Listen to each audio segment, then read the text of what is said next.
Welcome to another edition of Greater Media Broadcast News. I'm Susie Shea reporting this week's top headlines. Our first story involves bullying, which isn't just a schoolyard concern anymore. A recent study revealed that up to 20% of senior citizens are bullied or mistreated by their peers, whether physically, verbally, or through social isolation. Professionals in the field told Greater Media newspapers that the issue is prevalent in nursing homes across the country, though it gets very little attention. Factors such as dementia can lead to increased instances of bullying, but nursing homes can implement prevention and intervention programs to reduce the chances of such behavior. Support programs are in effect in many central New Jersey nursing homes in an attempt to foster a positive environment. Now we turn to Tom Castles, returning from Warped Tour in Oceanport. All right, let's talk about Warped Tour. This year, Warped swarmed through PNC Bank Arts Center in Holmdel on this past Sunday, July 7th. It was like a benevolent, tattoo-covered, screaming at the top of your lungs, videotaping every second on your iPhone, lying to your parents about where you spent your Sunday hurricane. I used to spend many of my younger years in the early 2000s at Warped, and I absolutely loved it. I figured after a few years hiatus, the excitement may have waned a little bit, but I was absolutely wrong. If anything, the crowd was more massive than ever. Young people showed up in droves to get a load of their favorite bands who, just like their fans, came from just about everywhere. All told, there were 16,000 people in attendance, watching almost exactly 100 bands perform on 9 different stages over the course of a very sweaty July afternoon. There was no shortage of vendor areas at Warped Tour, where attendees were graced with misting fans and free water dispensaries to help them keep cool. Tents sprawled all over the parking lot and lawn at PNC, where vendors set up shop to sell food, drinks, and a whole bunch of other stuff. I met this cool duo of entrepreneurs on tour from Portland, Oregon, selling some snazzy jewelry and tank tops. Each band had its own vendor tent as well, where they sold clothes, t-shirts, CDs, and tons of other goodies. Plenty of artists held post-gig meet and greets at their tents to the light of many a young fan, but the real draw, of course, was the afternoon's performances. From hip-hop to house to rock to punk to dance to hardcore, and maybe even a little bit of heavy metal, it's almost safe to say there was a bit of something for everybody at Warped Tour, so long as you don't mind blaring guitars, monstrous growls, and foundation-shaking bass beats. Among the headliners were Orem, Utah's The Used, Bring Me the Horizon of Sheffield, Yorkshire, United Kingdom, and Motion City Soundtrack from Minneapolis, Minnesota. As I sidestepped my way through oceans of excited fans, I began to realize that Warped hadn't really changed much in the 6 or 7 years since I last visited. While the headlining performers and musical styles may have changed a bit as years passed and incoming and outgoing trends ebbed and flowed, 16,000 fans were proof positive that music itself is timeless and beloved by many. In other important news, Sayreville native Jon Bon Jovi returned to his hometown to announce his band's $1 million donation to the Hurricane Sandy Relief Fund. Governor Chris Christie and First Lady Mary Pat Christie accepted his donation on July 8th following a tour of areas affected by Superstorm Sandy. The funds will be used for post-storm rebuilding across the state. Sayreville homeowners are a little clearer on how much they'll have to elevate their homes in order to comply with new FEMA regulations. Working flood maps released to officials last week may require some homes that never flooded to be elevated. The borough plans to appeal some of the proposed changes. A $102 million project to replenish Monmouth County beaches will begin later this month.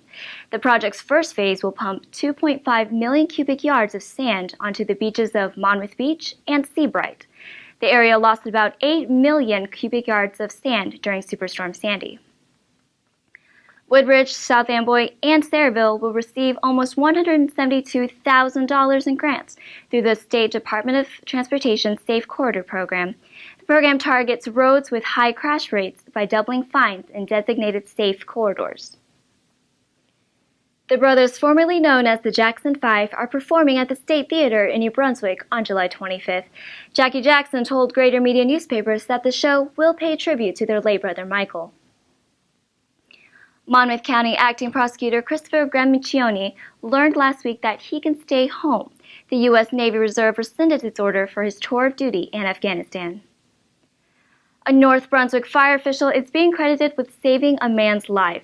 Deputy Fire Marshal Donald Salzman came to the aid of a man suffering a life-threatening cut to his wrist. Last week, the victim thanked Salzman in person at a township council meeting. And now we turn to Mark Rossman with a few headlines from this week's papers. Thank you, Susie. Two of Greater Media newspapers' publications have articles this week about a state mandate that New Jersey school districts will face beginning in September. In the news transcript, you'll find an article about the Marlborough School District Board of Education, which is considering hiring a Director of Human Resources who will have the responsibility of overseeing significantly more evaluations of teachers that must be conducted beginning this September.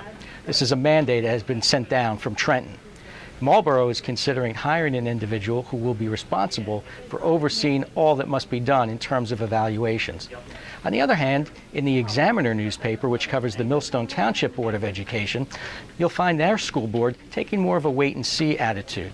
The superintendent of schools has been charged with providing monthly updates to the school board once these new mandates kick in, and the board may consider at a later time whether they'll need to handle more administrators. Both of these boards, as well as school boards throughout our region, are grappling with the issue of how these new mandated evaluations will affect them and whether there'll be any added cost to taxpayers. Radio advertising can be a highly effective way to reach your potential customers. You can choose your listeners by choosing a station that best fits your business. Hand-Drawn Marketing is your direct connection to many local radio stations, including the popular classic rock station The Rat, talk radio on WCTC, oldies on WJRZ and WMTR, and soft rock on Magic. Reaching Middlesex, Monmouth, and Ocean counties, these stations reach over 1 million listeners weekly. In addition to being on air with commercials, radio is great for promotional events. Contact Hand-Drawn Marketing at 732-833-5100 and we can create a complete marketing campaign that includes radio to dramatically increase your reach. So this week in the news transcript, we have the story of Moms Demand Action for Gun Sense in America. It's a group of mothers who formed in the wake of the school shooting in Newtown, Connecticut in December of last year.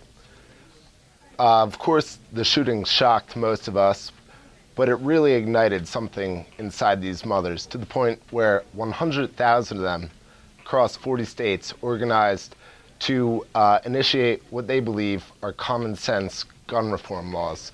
So in New Jersey, we have the Monmouth County Ambassador, Robin Nowicki, who we talked to. And she has reached out with the help of her fellow chapter members to congressmen like Frank Pallone, Chris Smith, and to just a variety of people in the community. Now, what's interesting about this is really their first foray into the world of social and political activism. So they're facing these big political figures, and they're finding things that they didn't really expect. Some big pats on the back, and in other cases, not quite the response that they would like. But like we've seen in the past with Mothers Against Drunk Driving, it's really, mothers have an effective way of pushing their points across. So check out their story. It'll be interesting to see how the group develops. This is Susie Shea with Greater Media Newspapers. For more in-depth coverage and additional stories, please see our papers or visit us online at gmnews.com.